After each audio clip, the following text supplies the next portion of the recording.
മറ്റൊരു മണ്ഡലത്തിൽ കൂടി മത്സരിക്കുന്നുണ്ടെന്ന് വയനാട്ടിലെ ജനങ്ങളെ അറിയിച്ചുകൊണ്ട് രാഹുൽ ഗാന്ധിക്ക് വയനാട്ടിൽ തിരഞ്ഞെടുപ്പിനെ നേരിടാമായിരുന്നുവെന്ന് വയനാട്ടിലെ LDF സ്ഥാനാർത്ഥി ആനി രാജ.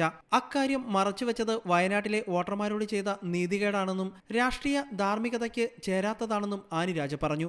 ലോക്സഭാ തെരഞ്ഞെടുപ്പിൽ റായ്ബറേലിയിലും മത്സരിക്കാനുള്ള രാഹുൽ ഗാന്ധിയുടെ തീരുമാനത്തോട് പ്രതികരിക്കുകയായിരുന്നു അവർ. പാർലമെന്ററി ജനാധിപത്യത്തിൽ ഒരാൾക്ക് 2 മണ്ഡലങ്ങളിൽ മത്സരിക്കാം. അത് സ്ഥാനാർത്ഥികളുടെ അവകാശമാണ്. എന്നാൽ 2 മണ്ഡലങ്ങളിൽ വിജയിച്ചാൽ ഏതെങ്കിലും ഒരു മണ്ഡലത്തിൽ നിന്ന് രാജിവെക്കേണ്ടി വരും.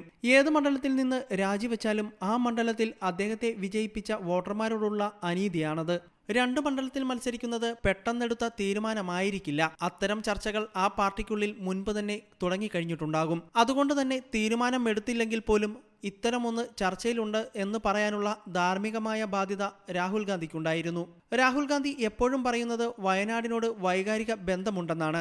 മണ്ഡലത്തിനു വേണ്ടി ഒന്നും ചെയ്തില്ലെങ്കിൽ പോലും വൈകാരിക ബന്ധമുണ്ടെന്ന് പറഞ്ഞാണ് അദ്ദേഹം രണ്ടാമതും വയനാട്ടിൽ മത്സരിച്ചത്. സന്ദർഭത്തിനനുസരിച്ച് മാറിക്കൊണ്ടേയിരിക്കുന്ന വൈകാരികതയാണോ ഇതെന്ന് കോൺഗ്രസ് പറയണമെന്നും ആനി രാജ ആവശ്യപ്പെട്ടു.